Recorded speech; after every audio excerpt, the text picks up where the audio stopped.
মন্ত্রমুগ্ধের মতো শুনো। আমি যে ওয়াজ করি ওয়াজগুলো তুমি এমনি ট্র্যাডিশনাল মাঠে পাবে না। একটা হইলো তোমার সাময়িক একটা ভাল লাগলো, মজা লাগলো, মজার উঠে চলে গেলা। আর একটা হলো তুমি কিছু নিয়ে গেলা, ওই নেয়া জিনিসটাকে তুমি ওই গাইডলাইনটাকে তুমি নিয়ে সেই গাইডলাইন অনুযায়ী তুমি চলার জন্য অনুপ্রেরণা নিয়ে সারা বছর চললা। চলে বলো সুবহানাল্লাহ, ঠিক কি না? তাহলে এই যে গাইডলাইনের কথা বারবার বলছি, গাইডলাইনের কথা বারবার বলছি, সূরা ফাতিহার মধ্যে কেন এই সূরা এত গুরুত্বপূর্ণ যে প্রত্যেক নামাজের প্রত্যেক ওয়াক্তের মধ্যে প্রত্যেক রাকাতের মধ্যে পড়তে হবে? কারণ কি, আমাদেরকে আল্লাহ দুনিয়ায় পাঠাইছে বাবা, যত সূরাই পড়ো সবকিছুর উদ্দেশ্য হচ্ছে আল্লাহ আমাদেরকে জান্নাত যাওয়ার জন্য, নবীর দিদার পাওয়ার জন্য, আল্লাহর দিদার পাওয়ার জন্য, আল্লাহর দয়া পাওয়ার জন্য, এই এত কিছু পাঠাইছে, ঠিক কি না? তাহলে সবকিছুর উদ্দেশ্য এটা, ঠিক কি না? যে আজকে যে আমরা মাহফিল করতে অনেক কিছু লাগছে না বাবা, প্যান্ডেল লাগছে, এই যে কতক্ষণে কারেন্ট ছিল না, সব বিজুড়ি দেওয়ার কি আছে বাবা? আসছে, টেনশনের কিছু নেই। আমাকে টেনশন দেখছো, টেনশন কি আছে? আমি তো আল্লাহর কাছে আসছি, সে তার কাজ করতে দিলে করবো, না করতে চলে যাবো। কথাটা বুঝো, তার কাজ যদি সে করতে দেয় করবো, না করতে চলে যাবো। তার যদি ইচ্ছা না যে তার কাজটা হোক, আমি দরকার আছে আমার ডেলি করে তার লাগে।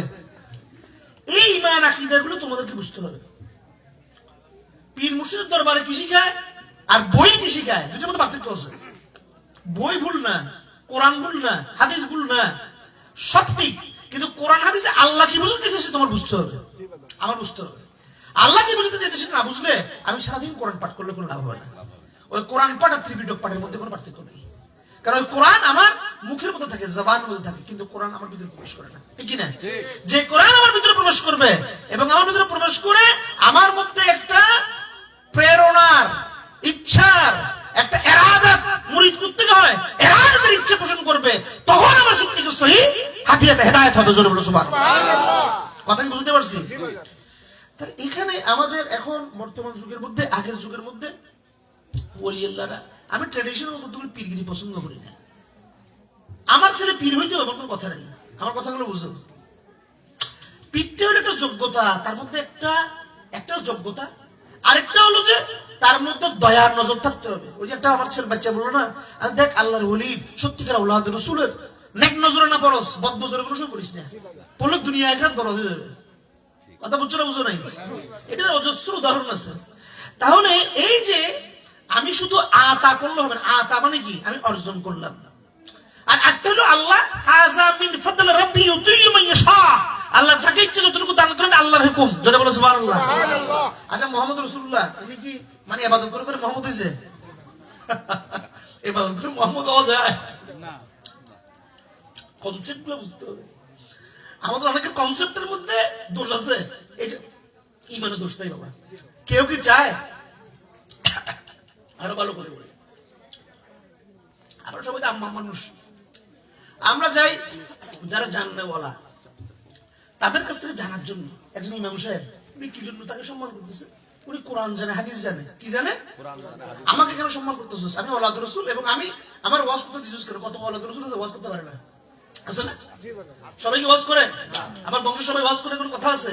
আমার তো পেশা ওয়াজ করে না, আমি তো সহকারী অধ্যাপক চট্টগ্রাম মেডিকেল কলেজে কার্ডিওলজি বিভাগে, ঠিক না? ওটা তো আমার পেশা। এটা কি আমার পেশা? এটা আমি পারি, কোরআন হাদিস নিয়ে আমি খেলতে পারি, আল্লাহর খেলা। কথা বুঝছো না বুঝো নাই? এই জন্য তোমরা আমার কথা শুনতেছো, কোরআন হাদিস তোমাদের বুঝে বলতেছে। আলেমের কাছে মানুষ যায় শিখার জন্য, জানার জন্য। সে জানছে না ওই জিনিসটা কিভাবে মাসালা কিভাবে হবে, কি করা লাগবে, কিসের থেকে দূর। মা আতাকুম রাসূলু ফাখুযুহু ওয়া মা নাহাকুম আনহু ফান্তাহু। আমি তোমার কথা একটা বলবো, ওটার সাথে কোরআন আয়াত একটা দিয়ে বুঝিয়ে দিব। এটার নাম দ্বীন, এটার নাম মুর্শিদ, এটার নাম পীর, এটার নাম হাদি, এটার নাম পথ প্রদর্শক। এইটা করলে ওই সিরাতুল মুস্তাকিম। সিরাতুল মুস্তাকিম কোনটা বলছে? বলছে অনেকে বলে সোজা সরল পথে চলো। আর সরল পথ কি? সরল পথ কি বলে আল্লাহ আপনার ব্যাখ্যা করে দিয়ে দিয়েছে। ওটা কিন্তু বলে না, ওটা স্কিপ করে যায়। স্কিপ করে না, স্কিপ বুঝো নি, ওটাকে বাদ দিয়ে যায়, কেটে যায়, কেটে যায় না। সিরাতুল মুস্তাকিম সিরাতুল লাযিনা আন'আমতা আলাইহিম।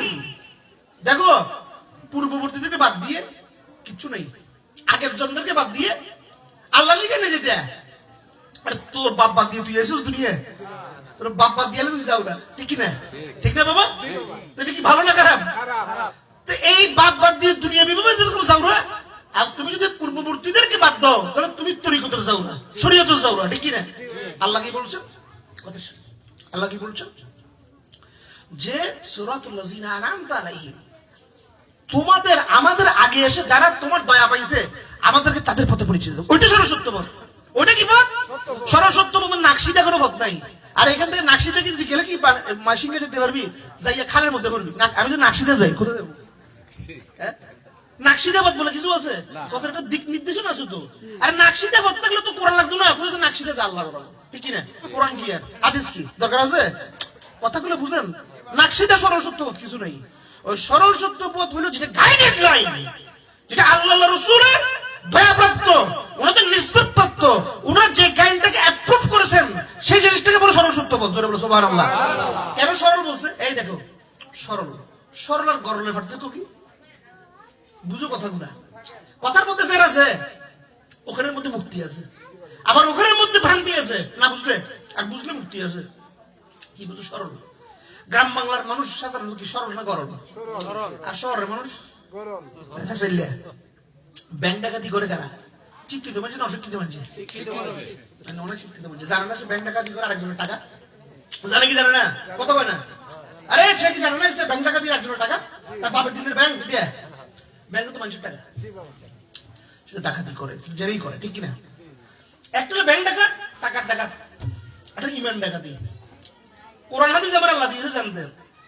আমি এটা ডাকাতি করার জন্য জানি না, এটা দিয়ে মানুষকে ইমান চর্চা করার জন্য দিয়েছে। জোরে বলো সুবহানাল্লাহ। আল্লাহ থেকে রাসূলের থেকে মানুষকে আহ্বান করার জন্য দিয়েছে, ঠিক কি না? আল্লাহ রাসূলের থেকে মানুষকে সৎ পথে আহ্বান করার জন্য, প্যাঁচ লাগানোর জন্য না। প্যাঁচ মজানো লেগে দিছে। কি তোর তো মজানো গোস? প্যাঁচ লাগানো লেগে না, প্যাঁচ মজানো লেগে দিছে। কিন্তু আমরা আলেম ওলামা যারা কোরআন হাদিসের জ্ঞান আমরা অর্জন করেছি, আমরা কি করি? প্যাঁচ লাগানোর জায়গায় আর প্যাঁচটাকে আরো জটিল করে দিই, যাতে প্যাঁচ কাল কিয়ামত পর্যন্ত কি। অনেক মিস্ত্রি আছে না, কারেন্টের কাছে এমন বের করে দেয়, এমন একটা প্যাঁচ লাগাই দেয় ওই ফিটে কতদিন পর ওই হাতে যেন আইতে পারে, তুই ভিজিট নিতে পারে, ঠিক কিনা? আছে নাকি নাই? তরিকত তাসাউফ কিন্তু না, তরিকত তাসাউফ উন্মুক্ত। কি উন্মুক্ত? তোমার খুলে দিবে, তোমার প্যাঁচ খুলে তোমাকে ওপেন করে দিবে। তুমি তোমার ওপেন জগতে তোমার আল্লাহ রাসূলের যে পথে আছে তুমি সেভাবে চলবা। তোমার প্রত্যেক জায়গায় আমি কেন ইন্টারাপশন করবো? তোমাকে আল্লাহ সে নিয়ামত দিয়েছে, আমার কাজ হলো সেই নিয়ামতটাকে তোমাকে দেখিয়ে দেয়া, তুমি সে নিয়ামত দিয়ে চলবা। তোমার নিয়ামত ধরে ধরে ধরে ধরে তোমাকে চামচ দিয়ে খাওয়াই দেবো, এটা কোনো পীর মুর্শিদের কাজটা। কথা কি বুঝছেন না বুঝেন নাই? পথ প্রদর্শক মানে হলো তোমাকে চামচ দিয়ে খাওয়াই দেওয়া না, তুমি খাওয়াটা কিভাবে তুমি তৈরি করবা, তোমার জিনিসটাকে তুমি কিভাবে তৈরি করে নিবা, সেই তৈরির মাল ম্যাটেরিয়াল। বাবুর্চি অনেক রকম আছে, আছে না? সবার খানা কি একই রকম হয়? এক একজনের ঝাল বেশি দেয়, এক একজনের এক একটা সিস্টেম আছে।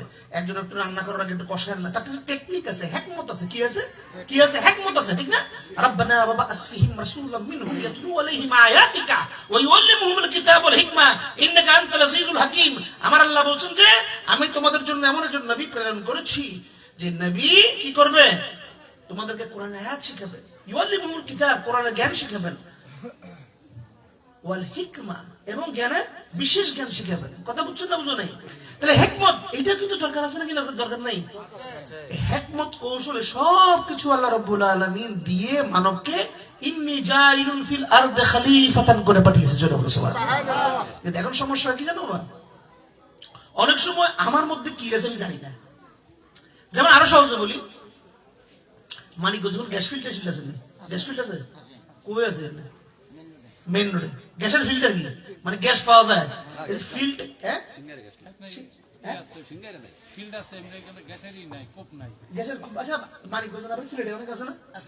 অনেক আছে সিলেটে, ভরপুর, ঠিক কিনা? ওই যে কুমিল্লা, মুরাদনগর, এই বাখাবাদ আছে না, কতগুলো অনেক জায়গা আছে। এই গ্যাসের যে সম্পদটা আল্লাহ দিছে, এটা এটা কাদের কাদের সম্পদ? মুরাদনগরের সম্পদ। এটা কাদের? মানে সিলেটে যেটা পাওয়া গেছে কাদের? সরকার। বাংলাদেশের। কার? বাংলাদেশ সরকারের। সিলেট বাংলাদেশের না? তো এই সম্পদটা কার? বাংলাদেশের। মানে আপামর জনসাধারণ সবার, ঠিক কিনা? টাকার মধ্যে যেমন লেখা থাকে চাইবে মাত্র কি, কেন সবার জন্য, তুই ধরে রাখলে হবে না, ঠিক কিনা? এগুলোকে বুঝচ্ছে কেন? হেদায়েত তো সবার জন্য, ইমান সবার জন্য, এটা আমি ধরে রাখার কোনো অধিকার আমার নাই। মৌলানা সাহেবের অধিকার নাই, এটা অধিকার হচ্ছে মানুষ চা মাত্র বাল্যিক মা উনজিলা ইলাইহি মির রাব্বিক। আমার আল্লাহকে আল্লাহ বলছেন, নবীকে আল্লাহ বলছেন যে তোমার প্রতি আমি যা দিছি তুমি তোমার গোলামদের মতো ছড়াই দাও। এই ওয়াজ বয়ানের কারণ কি? এগুলো করার কারণ কি? এগুলি করার কারণ হলো এই যে কথাগুলো, আল্লাহর বাণীগুলো তোমাদের মধ্যে সহজভাবে আমরা বাংলাভাষী কোরআনের আয়াতকে ব্যাখ্যা করে সুন্দর করে বুঝিয়ে তোমাদের মধ্যে পৌঁছিয়ে দেয় আমাদের কাজে কি? জোরে বলো সুবহানাল্লাহ। আমরা এই কাজের মধ্যে আমানতদারি করি না, খেয়ানত করি। খেয়ানত করার মধ্যে সমাজের মধ্যে বিভ্রান্তি তৈরি হয়। কি তৈরি হয়? বিভ্রান্তি। ওই যে সিরাতুল মুস্তাকিম বললাম নাকশিদে চল, এতে স্যার নাকশিদে ফিরবে খালে ফিরে তো আদা মরাইব। তখন কি তখন তুই এখানে গেছিস কে? আপনি তো বুঝছেন আমার সর্বসত্য হতে যাইতে সুদা হতে গেছি, যাইয়ে তারপর খালের মধ্যে বিলের মধ্যে এখানে টুবাই দিয়েছি। আমি তো মাছ না, টুবাই তো আমি পাবো না, যে মানে বাঁচবো না, জিন্দা মরমু, ঠিক কিনা? তাহলে এই যে টুবাই নেব না, কি করতে হইব? ওই যে গাইডলাইন যেটা দিয়েছে, ডানে বামে, বামে ডান, ডান বাম, বাম ডান, সোজা একটু কাটো, একটু বামে কাটো, এরকম করে যে সিস্টেমটা এখান থেকে যাওয়ার আছে, এই সিস্টেমটাকে আপনাকে ফলো করতে হবে। এই সিস্টেমটাকে ফলো করতে হলে আগে এই সিস্টেম যে ফলো করাবে তার প্রতি আপনার শ্রদ্ধাশীল হইতে হবে, তার প্রতি আপনার আদববাজ হইতে হবে। তার প্রতি আদববাজ, যে বক্তা সেখানে করে কি লেগে আদব যদি না থাকে তার কনসেন্ট্রেশন আসবে না। আমি যখন নামাজে দাঁড়াই, নাওয়াইতু আন উসাল্লিল্লাহ রাকাতে আরবা রাকাতে সালাস দিলাম, আল্লাহু আকবার বলে, তখন আমি কি না এগুলো কনসেন্ট্রেশন থাকবে? তখন আমি এক মনে এক ধ্যানে কি আমার মালিককে আমি দেখছি না, সে অদেখা মালিকের প্রতি বিশ্বাসে, ঈমানগত বিশ্বাসে আমার দয়াল নবী হুজুর পাক সাল্লাল্লাহু আলাইহি ওয়াসাল্লাম তিনি তাকে দেখিয়ে সমগ্র জগৎকে আল্লাহকে দেখিয়েছেন। আবু বকর, ওমর, ওসমান, আলী শের খুদা যারা ইসলাম ধর্ম গ্রহণ করেছেন, আল্লাহকে লা ইলাহা ইল্লাল্লাহ কথা বলতে এসেছে, কি আল্লাহকে দেখেছেন? কাকে দেখেছেন? নবীকে দেখেছেন। নবীকে দেখেছেন, আল্লাহ দেখা হয়েছে নাকি হয় নাই? কারণ কি ঈমান বলতেছে যে আল্লাহ দেখা হয়ে গেছে, ঠিক কিনা?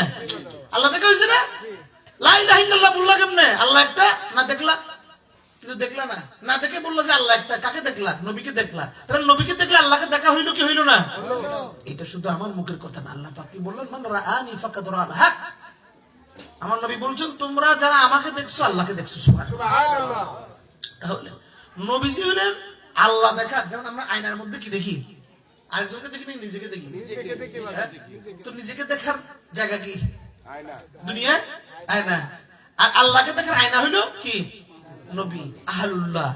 যুগে যুগে প্রত্যেক যুগের মধ্যে আমার নবীজি দুনিয়াতে আসার আগে অন্য নবীরা আসে নাই? আদম নবী, ইউসুফ নবী, এত নবীর কথা হইলো। ওনারা কোন ধর্ম প্রচার করছেন? ইসলাম নাকি অন্য ধর্ম? ইসলাম ধর্ম। আর ঈমান আগে পরিষ্কার করতে হবে। আমরা যে বলতেছি আহমানতু দোয়া, এই যে আমরা যে কালমা পড়ি, কালমার সাথে আর কিছু অ্যাসিস্টেড কালমা পড়ি, এগুলো কি? আমানতু বিল্লাহি ওয়া মালাইকাতিহি ওয়া কুতুবিহি ওয়া রাসূলিহি। আমরা শুধু আল্লাহর উপর ঈমান আনলে তো হবে না, শুধু নবী মুহাম্মদ রাসূলুল্লাহর উপর ঈমান আনলে হবে না, যত রাসূলিহি, যত রাসূল আছে সবার উপর ঈমান আনতে হবে, যত ফেরেশতা আছে সবার উপর ঈমান আনতে হবে। কারণ কি? এরা প্রত্যেকে হইলেন আল্লাহর কাজকে সম্পাদন করার জন্য এক একজন সৈনিক। জোরে বলো সুবহানাল্লাহ। এক যুগে আদম, এক যুগে শীষ, এক যুগে ইউসুফ, এক যুগে ইয়াকুব, এক যুগে নূহ, ঠিক কি না? এক যুগে মুসা, এক যুগে ঈসা, আর খাতামুন নবীর হিসেবে নবী মুহাম্মদ রাসূলুল্লাহ সাল্লাল্লাহু আলাইহি ওয়াসাল্লাম, ঠিক কি না? উনি তো খাতামুন এবং সর্বশ্রেষ্ঠ, উনার ব্যাপারে কোনো মতামত দেওয়ার কোনো সুযোগ নাই, ঠিক কি না? ওয়ামা আরসালনাকা ইল্লা রাহমাতাল লিল আলামিন। আরে বেটা, রহমত ফাস না, রহমত ছাড়া উপায় নাই। রহমাতুল লিল আলামিন দিছে, তারপরে কই যায়, ঠিক কি না? ঠিক না? আল্লাহ যাবে কোথায়? মানুষ কয় কি রহমত পাচ্ছে না। ইন্না রাহমাতুল্লাহি কারীবুম মিনাল মুহসিনিন। আল্লাহ কইছে কি রহমত ঢেলে দিছে, ওটা মুহসিনের কাছে যা, তার কাছে রহমত দিছি, ওটা রহমাতুল লিল আলামিন দিয়ে দিছি তোদেরকে। তারপরে চুলকানি। একটা হইলো আমার চুলকানি হয়েছে, আমি চুলকানির ওষুধ দিলাম, চুলকানি কমে গেছে। আসলে আমি নিজে এরকম করে করে খাউজাইয়া কি এমনে ঘাও করতেছি, এটা কোনো চিকিৎসা আছে? এত বড় দয়া দিয়ে দিছে, দয়া দেওয়ার পরে দয়া দিল কে? আল্লাহ। দয়া দিল কে? আল্লাহ। মানে দিল কে? দিল কে? এটা তো সমস্যা হয়ে গেছে। দয়া না দিলে ভালো হইতো, ঠিক না? ডান্ডার উপর রাখলে আল্লাহ ওই আজিজুল কাহার, সেটা থাকলে ভালো হইতো। রহমত দিছে, এখানে সমস্যা। কি বুঝছেন না বুঝেন নাই? তো এই যে সমস্যাগুলা, এগুলো চিকিৎসা কি? এগুলো চিকিৎসা হলো অন্তর শুদ্ধি। কি অন্তরের? এই অন্তর শুদ্ধির জন্য তোমার লাগবে কাজ, মুর্শিদ। অন্তর শুদ্ধির জন্য তুমি গাইড হলে হবে না। আমি কালকে ওই জিনিসটা বলেছি, সোনারগাঁ নারায়ণগঞ্জের মধ্যে মাহফিল ছিল। সেখানে গত বছর আমি সোনারগাঁ নারায়ণগঞ্জের মধ্যে মাহফিলে গেছি। আপনারা যে প্রথম যখন মাজার ভাঙছে, একদম প্রথম দিকে কিন্তু সোনারগাঁ গত বছর যে মাজার একটা সলমন্দির মাজার, অনেক পুরনো মাজার কিন্তু এটা, হ্যাঁ, এটা ভেঙে ফেলছে। আমার মাহফিলের মধ্যে ওই মাজার বাঙার নেতৃত্বে যে গান্ডু ছিল, গান্ডু মোল্লা আইছে, তা আমার মাহফিলে এসে মানে এখানে গান করবো, প্রায় 50-60 জন মোল্লা লইয়া আইছে। আমি তারা কোরআন হাদিস দিয়ে ঠান্ডা কইরা, মানে গুন্ডারে ঠান্ডা কইরা কি কোরআন হাদিস দিয়ে ওয়াপিস ইউটার্ন করে পাঠাই দিয়েছি। পাঠানোর পরে সে আবার ওইখানে যখন কোরআন হাদিস দিয়ে পরাজিত হয়েছে, তার কিছু বলার নাই। ওখানে যাই পোলাবেন কতগুলো উস্কাইয়া আউল ফল কথাবার্তা বলে, মানে চ্যাংরা চ্যাংরা পোলাবেন। ওখানে একটা চেয়ারম্যান মারা গেছিল ওদের আন্তর্কন্দলের মধ্যে, খুব প্রতাপশালী লোক ছিল, মানে এমপির মতো ক্ষমতাশালী চেয়ারম্যান, স্থানীয় চেয়ারম্যান সলমন্দি ইউনিয়নেরই। তো তখন তো এর বাচ্চা ছেলেকে পাঠাইছে, আরে পাঠাইছে আমার কাছে, পাঠাইছে এই এটা দিয়ে আমার কাছে মুড়ি টুড়ি দিয়ে চলে গেছে। এখন কি হইল? এই যে তুমি যতই আল্লাহ আল্লাহ রসুলকে, আল্লাহ ওয়ালাদেরকে, আমার অন্তরের মধ্যে কি আছে এটা আমার থেকে ভালো কেউ জানে? আমার অন্তর ক্লিয়ার, আমার আল্লাহর রাস্তা ক্লিয়ার। আর আমার অন্তর অপরিচ্ছন্ন, আমার আল্লাহর রাস্তা পরিপূর্ণভাবে অপরিচ্ছন্ন। আমার নিয়ত ইন্নামাল আমালা বিনিয়ত কথাটা কেন, এই হাদিসটা কেন প্রথমে আসছে? কেন সূরাতুল ফাতিহা প্রত্যেক নামাজের মধ্যে আল্লাহ আমাদের জন্য আবশ্যক করে দিয়েছেন? কারণ এগুলোর মধ্যে এই কথা কয়টাই হলো ঈমান। এর বাইরে যা করি, ওই যে কি বললাম, এত এখানে কারেন্ট ছিল না, কারেন্ট আসলো, লাইন দিল, মাইক দিল, মাইকের লাইন দিল, এত কিছু করছে এই ওয়াজটা শোনার জন্য, ঠিক কিনা? কিন্তু এগুলো যে করছে, এখন মানুষ বলার সময়, যেমন ধরো মাছের তরকারি যখন মানুষ রান্না বান্না করে, মানুষ কি বলে যে নেন মাছ খান, বলে না? তো মাছের মধ্যে শুধু মাছ দিছে, মাছের মধ্যে মাছ নিছে, কাটছে, পরিষ্কার করছে, সে মাছে লবণ দিছে, মরিচ দিছে, হলুদ দিছে, কত কিছু দিছে, দেওয়ার পরে তেল পানি সবকিছু দিয়ে একটা নির্দিষ্ট টেম্পারেচারে সেটাকে সিদ্ধ করার পরে তারপরে এটা মাছের তরকারি হয়েছে। কিন্তু মানুষকে বলার সময় বলে এই নেন মাছের মধ্যে লবণ হলুদ মরিচ গুঁড়া মিশিয়ে নিলে তেল সিদ্ধ করে নিয়ে জিনিস খান, এরকম বলে? এরকম বলে তারা পাগল বলবে, ঠিক কিনা? তাহলে আমরা তো পাগলামি করার জন্য ইসলাম ধর্মের মধ্যে আসি নাই বাবা। আমরা দিন ধর্ম করেছি যাতে সহজ পন্থায়, কি পন্থায়? আমরা সোজা কি বলেছি, সরল বলছি না? আমরা সরল, যার মনের মধ্যে কোনো ব্যাস নাই, আর যার মনের মধ্যে গরল তার জন্য সিরাতুল মুস্তাকিম নাই, ঠিক কিনা? তাহলে সিরাতুল মুস্তাকিম পেতে হলে আগে অন্তরকে কি করতে হবে? সরল। কি তোমার রাস্তা সরল না, তোমার অন্তরটাকে সরল করো, ঠিক কিনা? সরল করলে তোমার গাইডলাইন অটোমেটিকলি, গাইডের মাধ্যমে পথ প্রদর্শক যে যুগের হাত দিয়েছে, ওই যে বলেছে আদম নবী, শীষ আলাইহিস সালাম, নূহ আলাইহিস সালাম, ঈসা, মূসা, কত নবী আছে, ইউসুফ, ইয়াকুব, প্রত্যেক যুগে যুগে কি মানুষ হেদায়েত হয়েছে নাকি হয় নাই? আবার প্রত্যেক যুগে যুগে মানুষ হেদায়েতের বাইরে রয়েছে নাকি হয় নাই? ঠিক কিনা? তাহলে এইটাই সিস্টেম।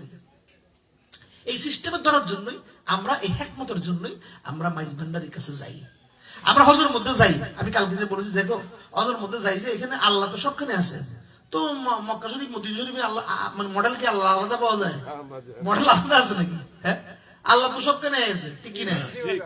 সবখানে আছে মানে কি, এটা এমন না যে আল্লাহকে তুমি হুকুম করতে পারো। আল্লাহ তাআলা তার আল্লাহ আর রহমান আরশে ইস্তাওয়া, তিনি তার আরশে আজিমে বৈশা তার সমস্ত গুণাগুণ, প্রত্যেক যত তার সৃষ্টি জগৎ আছে সবখানে সমভাবে তার যে কোনো গুণকে যে কোনো মুহূর্তের মধ্যে হওয়া বললে হয়ে যাবে। জোরে বলো সুবহানাল্লাহ। তাহলে এই আল্লাহকে তো তুমি মক্কা মদিনা আলাদাভাবে তালাশ করার কিছু নাই। তাহলে মক্কা মদিনা আমি কেন যাচ্ছি, কতগুলো বুঝো। এই মক্কা শরীফে আমার দয়াল নবী জন্মগ্রহণ করেছেন।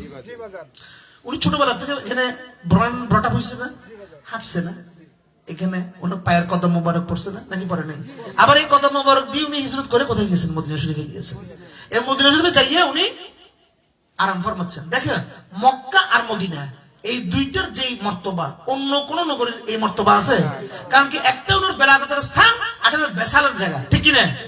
তার মানে আমরা ওই মক্কা মদিনা ছাড়া কি সৌদি আরবে রিয়াদ, জেদ্দা আছে না? জেদ্দা এয়ারপোর্ট আরো মানে খুব সুন্দর জায়গা, ঠিক কিনা?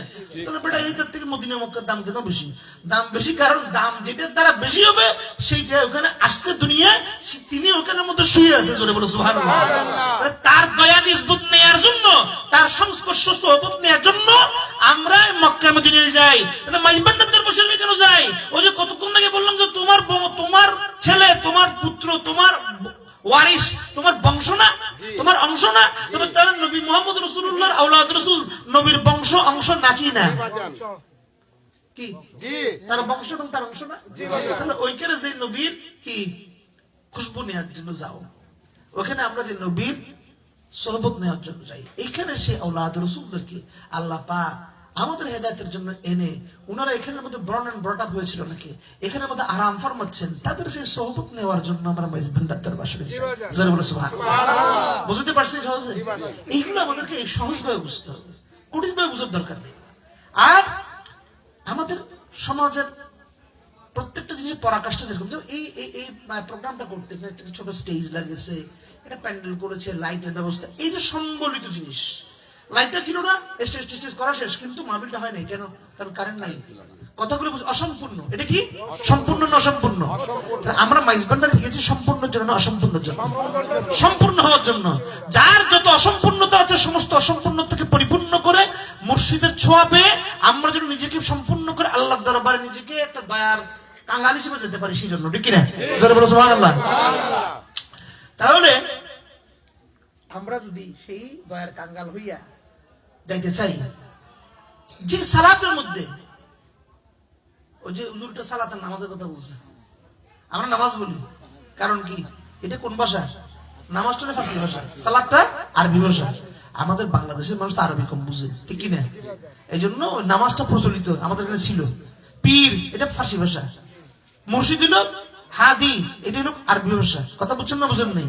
তাহলে এই যেগুলো প্রচলিত কম আমাদের দেশের, এই জিনিসগুলো আমরা বুঝি কম, যেটা প্রচলিত বেশি সেটাই বুঝি, ঠিক কিনা? এটা কোনো দোষের কিছু না। তাহলে আমার কথা হলো কি, আপনার আমার মুর্শিদ যদি আওলাদ রাসূল হয়, আওলাদ রাসূলের আজকে এখানে আসছেন কেন? অনেকে হাবিব বাবার মুরিদ দেন, অনেকে মুজিব বাবার মুরিদ দেন, আমার মুরিদ তো আছেই, আর অনেকের মুরিদ দেন, এখানে আসছেন আওলাদ রাসূলের দয়া পাওয়ার জন্য, ঠিক কিনা? সুবহানাল্লাহ, সোয়া পাওয়ার জন্য, ঠিক কিনা? মানে আওলাদ রাসূলের আজকে মাহফিলের মধ্যে আওলাদ রাসূলের গুণগান হইব নাকি বদনাম হইব? গুণগান জন্য আসছেন না? তো এই নামাজের মধ্যে তো সারাক্ষণ আওলাদ রাসূলের গুণগান হয়, ঠিক না? দোয়া আমার দরুদ শরীফে কি বলি? শুধু মুহাম্মদ রাসূলুল্লাহর উপরে, আর আগের পরের সবার উপরে, ঠিক কিনা? ঠিক কিনা? তাশাহুদের মধ্যে আমরা শুধু নবীকে সালাম দিই না, ওয়া আলা ইবাদিল্লাহ সালিহিন, এর মধ্যে আওলাদ রাসূল আছে না, আহলে বাইত রাসূল আছে না? আরে বাবা, তোমার আমার পীর যদি নামাজের মধ্যে থাকে, তোমার আমার পীরের জিকির, আল্লাহর নবী সম্পর্কে আল্লাহ কোরআনে বলছেন সূরা নিসা, ওয়া রাফা'না লাকা যিকরাক, আমি আপনার এই জিকিরকে অতি উচ্চ অবস্থান দান করেছি। সুবহানাল্লাহ। তো তোমার আমার মুর্শিদকে তো আল্লাহ নামাজের মধ্যে উচ্চ অবস্থান দান করছে, তো তুমি কেন বন্দা নামাজ পড়ো না? তুমি কেন মাইজবান্ডারি নামাজ পড়ো না? তুমি কি সত্যকার মাইজবান্ডারি না? তা তোমার মধ্যে এই সরল গরলটা দূর করো। পেছার দরকার নাই বাবা, ওই ওহাবির পিছনে নামাজ হবে না, এগুলো দরকার নাই। আর তুমি যখন একটা দায়িত্ব বেহাজাল ইমাম বলো, তুমি কি ইমামের নামটা নাও? তোমার ইমামকে আরে বেটা, আমরা কাবা শরীফ তো এখন দেখি না, কিন্তু কাবা শরীফের দিকেই তো আমরা সুমন ফিরে নামাজ পড়ি, ঠিক কিনা? চোখের সামনে দেখা যায় না, দৃষ্টি জগতের বাইরে, আমাদের দৃষ্টি সীমানার বাইরে, কারণ আমাদের দৃষ্টি সীমানা সীমাবদ্ধ। কিন্তু আসলে আমাদের একটা দায়িত্ব বেহাজাল ইমাম করে আমরা কোন দিকে যাচ্ছি? কাবা শরীফ যেদিকে আছে, ঠিক না?